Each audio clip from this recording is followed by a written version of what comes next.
እጅግ አስነዋሪ ተግባር ነው የፈጸመው። ወንድም ሲሞት ለቅሶ መድረስ ሲኖርበት ወደ እስር ቤት ያሳስራል።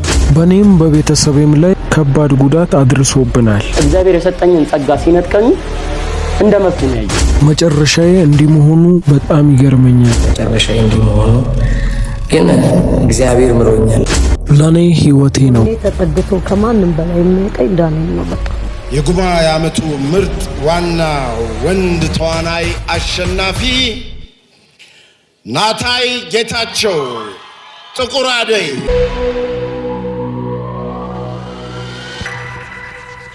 ሰላም ጤና ይስጥልኝ ውድ የቻናላችን ተከታታዮች፣ እነሆ ዛሬም ለእናንተ ወቅታዊና ሰሞነኛ የሆኑ ጉዳዮችን ይዘን ቀርበናል። እንግዲህ ከሰሞኑ በብዙ ኢትዮጵያውያን ዘንድ ትልቅ አድናቆትን ያተረፈ የኪነ ጥበብ ስራ ጥቁር አደይ በተሰኘው ፊልም ባለቤትነት ዙሪያ እንዲሁም ይህን በተመለከተ የተነሳው አወዛጋቢ ጉዳይ ነው። አንድ ወገን የኔ ልፋት ውጤት ነው ሲል፣ ሌላኛው ወገን ደግሞ ይህ ስራ በስርቆት የተገኘ ነው በማለት ስለተነሳ አከራካሪ ጉዳይ እንዲሁም በግለሰቡ ላይ ደርሷል ስለተባለ በደል እንዲሁም ሌሎች ሰሞነኛ ጉዳዮችን ይዘንላችሁ ቀርበናል። እስከ ቪዲዮ መጨረሻ ተከታተሉን። እንግዲህ ለዚህ ቻናል አዲስ የሆናችሁ ቻናላችንን ሰብስክራይብ በማድረግ ቤተሰብ መሆን ይችላሉ። እንዲሁም ቪዲዮን ላይክ አድርጋችሁ በመጀመር ለብዙዎች ተደራሽ እንዲሆን ስለሚረዳ ላይክ ማድረጋችሁን እንዳትረሱ። ወደ ቪዲዮ መጀመሪያ እሱ ጋር ለዩቲዩብ ልሰራ ይዤው የሄድኩትን ፊልም ለመስራት ተነሳው ማለት ነው። በቃ ከሱ ጋርም አልተጨቃጨኩም። ግን የዛን ጊዜ ምንድነው እንደዚህ አይነት በደል እንደዚህ አይነት ክህደት የሆኑ አመታቶች በቆየህበት ጊዜ አብረ ብዙ ነገር አብለ የጠጣ እንትን ያለ ብዙ ታሪክ ያለ ሰው ዝም ብሎ በአንድ ሌሊት አምጥቶ እንዲህ ሲክድግ በጣም የሚያበሳጭ ምክንያቱ ምንድነው ማለት ለእንግዲህ ካንተ ጋር ብዙ ፊልሞችን ሰርታችኋል፣ ብዙ ነገሮችን አሳልፋችኋል። እንደነገርከኝ ከሆነ ካንተ ጋር ስክሪፕቱ እየተጻፈ በኋላ ላይ አንተ በነበረ ችግር ላይ ሲሆን ወይ መታገስ ወይም ደግሞ አላማከረም እንደዚህ በዚህ መልክ ልሰራው ነው ወይም ድርሰትነቱ ያንተ ሆኖ ዳይሬክተርነቱን ፍጹም ይውሰድ ብሎም መነጋገር ይቻል ነበርና ለምንድን ነው በምክንያት ነው እንደዛ ወደዛ ሺፍት ሊያደርግ የቻለው? ስለ ጥቁር አደይ ፊልም ስኬት ሁላችንም የምናውቀው ነው። እንግዲህ ታሪኩን የጻፈውና የፈጠረው እኔ ነኝ የሚል ድምጽ ሲሰማ የብዙዎች ትኩረት መሳቡ አይቀሬ ነው።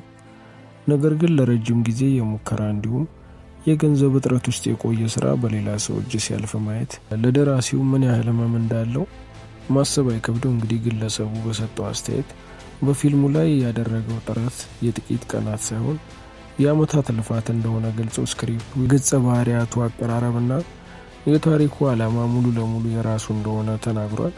እንግዲህ ይሁን እንጂ ተቃራኒው ወይም በግለሰቡ ሌባ ተብሎ የተፈረጀው አካል ስራውን ከማሰራጨቱ በፊት የራሱ እንደሆነ በተለያዩ ማህበራዊ ሚዲያዎች ሲናገር ተስተውሏል። አይ ቲንክ እኔ አሁን የምገምተውን ነው የምነግርህ።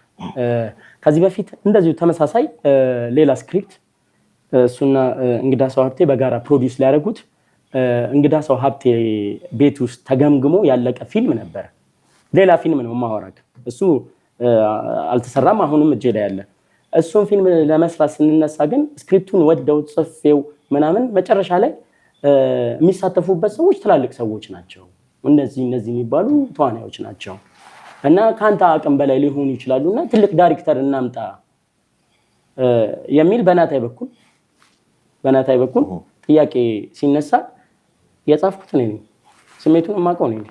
ከጻፍኩት እንዴት ዳይሬክት ማድረግ ያቅተኛል ብለህ እንዴት ታስባለህ ብዬ አቆምኩ። ያንን ስራ አቆምኩ። በቃ ስክሪፕቴን ይዤ ወጣሁ። እንግዲህ በግለሰቡ ላይ ደርሷል የተባለው በደል ዝም ብሎ የባለቤትነት መብት ክርክር ብቻ አይደለም። ይህ ክህደት ነው። እንደ ወንድሜ እንደ ቅርብ የኪነ ጥበብ አጋሪ ባየሁት ሰው መታለሌ ነው የሰበረኝ ሲል ነበር የተስተዋለው። ከስክሪፕቱ መውሰድ በላይ ከስክሪፕቱ በኋላ ህይወቴ ላይ የፈጠረውን የሚያስጠላ ጉዳይ ባይፈጥርና 2-3 እንደ ጥቁር አደይ አይነት ስክሪፕቶች ብሸልመው ይቀለኝ ነበር። በነገራችን ላይ እኔ ስለ ስክሪፕት እያወራሁ አይደለም። አሁን ደጋግመን ስለ ስክሪፕቱ አይደለም ማውራት የምፈልገው። ስክሪፕት ይጻፋል፣ ይሰራል፣ ያልፋል፣ ሌላ ስክሪፕት ይመጣል። እስካለክ ድረስ ሙያክ እስከሆነ ድረስ አዲስ ሀሳብ ታነሳለህ፣ ትጽፋለህ፣ ታወጣለህ ምናምን። ይሄ ሲምፕል ነገር ነው። በእሱ ስክሪፕት የተነሳ ግን ለሱ መጨረሻው እንደሆነ ስለሚያምን እኔ ላይ ያደረሰብኝ በደል ነው የከፋው። ያንን ባያደርስብኝና እንደ ጥቁር አደይ እንዳልኩ 2-3 ነገሮችን ስክሪፕቶችን በሰጠው ይቀለኝ ነበር። የናታይ ጉዳይ እንዴት መሰለ? ለምሳሌ መርካቶ ላይ ወይ መገናኛ ጋር የሆነ ሌባ ስልክህን አንስቶ መንትፎክ ሲሮጥ ተከተለ ሌባ ብለህ ስልኬን ወሰድክ ብለህ ስትቀማው ራሱ ሌባው እንዴት ሌባ ብለህ ስሜን ታጠፋለህ ቢልክ አይገርም? የናታ ይሄ ራሱ ወስዶ እኔ ፌስቡክ ላይ የኔን ሐሳብ እንደወሰደ ስጽፍ ሌባ መሆኑን አስረግጬ ማለት ነው ስጽፍ እንዴት ስሜን ታጠፋለህ ብሎ መክሰስ ጀመረ። መስረቅ፣ ማጭበርበር፣ መዋሸት የመሳሰሉ ነገሮችን በዝርዝር አወራዋለሁ። ምንም አይደለም፣ ጉዳዩ አይደለም። ይሄ ሰረክ ተብሎ በሚዲያ አሁን ቅሌቱን ልናወጣ ነው። ለሱ ድሉ ነው ባይዘ ምንም ስለማይመስለው ማለት ነው። ሞራል የሚባል ነገር ስለሌለው እግዚአብሔር የሰጠኝን ጸጋ ሲነጥቀኝ እንደ መብቱ ነው ያየው። ቀለል አድርጎ ነው ያየው። እኔ ስክሪፕት ስጽፍ እግዚአብሔርን የሰጠኝ ብዬ ነው ማለት እለፋበታለሁ፣ ደክማልበታለሁ። እግዚአብሔር ደግሞ ለብቻ የሰጠኝ ሀቅ ነው። ስለዚህ ይሄንን መውሰድ ለሱ ቀላል ነው። ከዛ እንደዚህ ስድብ፣ ሞራልን መንካት ምናምን የሚባል ነገር የለም። አሁን እውነታውን እየተናገርኩም ለሱ ድሉ ነው። ምናልባት ወደ ቢዝነስ ይቀይረዋል። ህፍረት የሌለው ሰው ስለሆነ ሁለተኛው ምክንያት በዚህ ነው የወሰደው። እንግዲህ በዚህ ውዝግብ ውስጥ እውነት የሆነው ምንድነው? አንድ ሰው ሌላውን በሌባነት ሲጠራ በስተጀርባው ትልቅ ክብደት ያለው ክስ እንዳለ ግልጽ ነው። የኪነ ጥበብ ስራ የአንድ ሰው ነፍስ ሲሆን ነፍስን መስረቅ ደግሞ ከባድ ወንጀል ነው። እንግዲህ እኛ እንደ ሚዲያ የሁለቱንም ወገን ሀሳብና ማስረጃ እንከታተላለን። እናንተስ በዚህ ጉዳይ ላይ ምን ሀሳብ አላችሁ? ሀሳብና አስተያየቶቻችሁን በነጻነት በኮመንት ሴክሽን ላይ አስፍሩልኝ። እንግዲህ በሌላ ጉዳይ ከሰሞኑ መነጋገር የነበረው የጋዜጠኛ ሶፎንያስ ለመላው የኢትዮጵያ ሕዝብ የይቅርታ እንዲሁም ወደ ኢቢኤስ ቴሌቪዥን መመለስ እፈልጋለሁ መልሱኝ ሲል የተስተዋለው ጥያቄ ነው። መላው ኢትዮጵያውያን፣ በመላው ዓለም የምትገኙ ኢትዮጵያውያን፣ የተከበራችሁ ኢትዮጵያውያን ሁላችሁንም ከዚህ በፊት ፌስቡክ ላይ ጽፌ ነበረ እንዳያችሁት ይቅርታ ጠይቄያለሁኝ። አሁንም ማልቀስ አልፈልግም፣ ግን በቃ ይቅርታ አድርጉልኝ። እኔ በጣም በምድር ተሰቃይቻለሁ። በጣም እግዚአብሔር ስጋው ደሙን አቅምሶኛል። ቆርብ ያለው አሁን እኔ ህይወቴ ተቀይሯል። ይህንን ብቻ አውቁልኝ። የኢትዮጵያ ህዝብ የካ ኮተቤ ነው የተኛሁት። ኮተቤ መምህራን ኮሌጅን አለፍ ብሎ ያለው ኤካ ኮተቤ ነው ያለሁት። መታችሁ ጠይቁኝ። በጣም ተጎድቻለሁ። ገና እያገገምኩኝ ነው። ሰውነቴም ገና እየተመለሰ ነው። መላው የኢትዮጵያ ህዝብ መልእክቴን አድርሱልኝ እባካችሁ። መታችሁ ጠይቁኝ። ሰው ናፍቆኛል። የኢትዮጵያ ህዝብ ናፍቆኛል። ሰይፉ ፋንታሁን ጋር ገብቼ ይቅርታ ለመጠየቅ በጣም ጓጉቻለሁ። ጤናዬ እንዲመለስ ጸልዩልኝ። ክርስቲያኑ ሙስሊሙም ተዋቶይ ክርስቲያኑ ሙስሊሙ ሁላችሁ ይቅርታ እንድታረጉልኝ እጠይቃለሁ። ሶፎንያስ መስፍን ነኝ።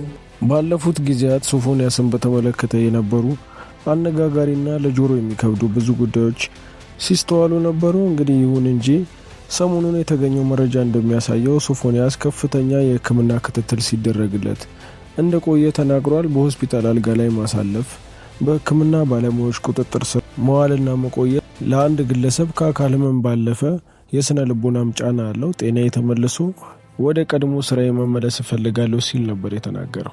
ኢቢኤስ መግባት በጣም ነው የምፈልገው እና ደግሞ ማለት ነው ኢቢኤስ ድል ከሰጠኝ ማለት ነው ትልልቅ ሰዎች ለኢንተርቪው ፈቃደኛ እንዴ አብነት አጎናፍር የት ሚዲያ ላይ ቀርቦ ያውቃል? መዓዛ ብሩ ጋር ሸገር ኤፍኤም ሰይፉ ፋንታሁን ጋር ነው ኢንተርቪው ያለው። ከዛ ውጭ ኢትዮጵያ ቴሌቪዥን ላይ እኮ ያቀረብኩት እኮ ወንድ ጋዜጠኛ እኮ ነው። ወንድ ማን አቀረበው? ግቢና ዩቲዩብ ላይ አብነት አጎናፍር ቲቪ ኢንተርቪው ብለሽ ልብስ ጥሩ ነህ ከአሜሪካ እንደመጣሽ ከሄኖክ አበበ ልዩ ቀን ነው ማን አቀረበው? እኔ አይደለሁ ከካናዳ ስመጣ ሰይፉ ፋንታሁን እኮ ማለት ነው የትም ቦታ እንዳትቀርቡ ምናምን ብሏቸው እንትን ሲላቸው ማለት ነው እኔ አስቡኝ ከኤርፖርት ቀጥታ ወደ ስቱዲዮ መወስዳቸው ልጅ እኮ የነበርኩት ኢትዮጵያ ቴሌቪዥን ስለማይታይ ነው። ፋይሊንግ ጎልጉላችሁ ስንት አርቲስት አቅርቤያለሁ።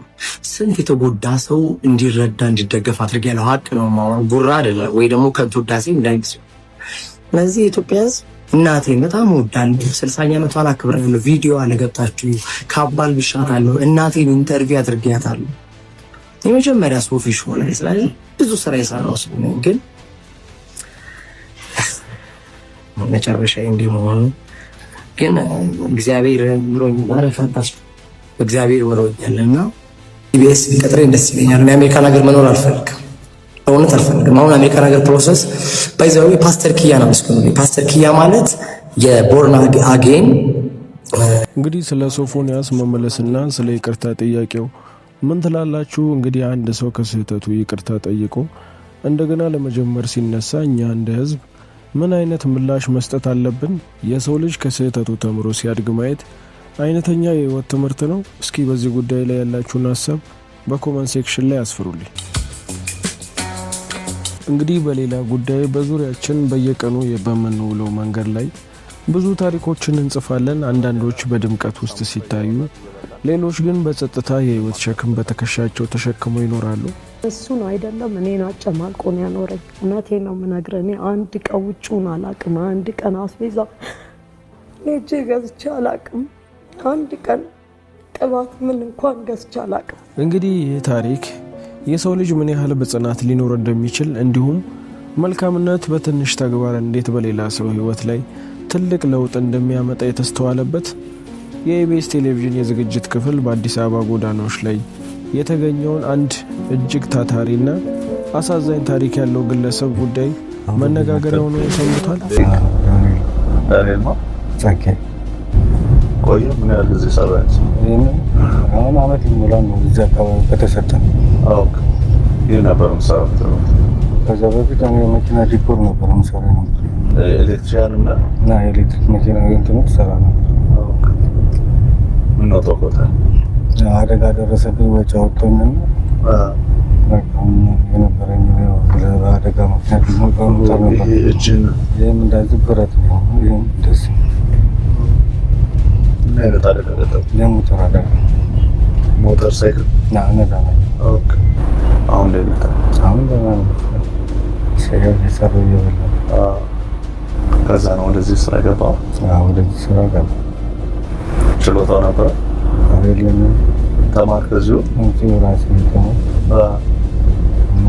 ልጅ ስራ አለች። እንግዲህ ብዙዎቻችን መሰናክል ሲገጥመን ተስፋ እንቆርጣለን። ነገር ግን ይህ ግለሰብ የተለየ ነው። አካሉ በብረት ታግዞ በመራመድና በመንቀሳቀስ ሂደት ውስጥ ከፍተኛ ችግር ቢገጥመውም ለቤተሰቡ ሲል የሚያደርገው ልፋት ሊነገር የማይችል ነው። በየቀኑ ሳምቡሳ እየጠበሰ እየሸጠ ቤተሰቡን በማስተዳደር ረገድ የቻለውን እየጣረ እንደሆነ የሚያሳይ እንዲሁም አካላዊ ጉዳት ወይም ህመም ለዚህ ሰው የስራ ፍላጎቱን ሳይገታው መጣሩ የብዙዎችን ልብ የሚነካ ሀሳብ በመሆኑ ከሰሞኑ መነጋገሪያ ሆኖ ሰንብቷል። እንግዲህ አንዳንድ ጊዜ ትንሽ ነገር ለአንድ ሰው ትልቅ ተስፋ ትሆናለች። የኢቢኤስ ቴሌቪዥን የዝግጅት ክፍል ለዚህ ታታሪ ግለሰብ ያሳየው ፍቅርና እንክብካቤ በእርግጥም የኪነ ጥበብና የመገናኛ ብዙሃኖች ትክክለኛ ዓላማ በዚህ መንገድ የተቀረጸ እንዲሆን ይበል የሚያሰኝ ሰሞነኛ ጉዳይ ነው።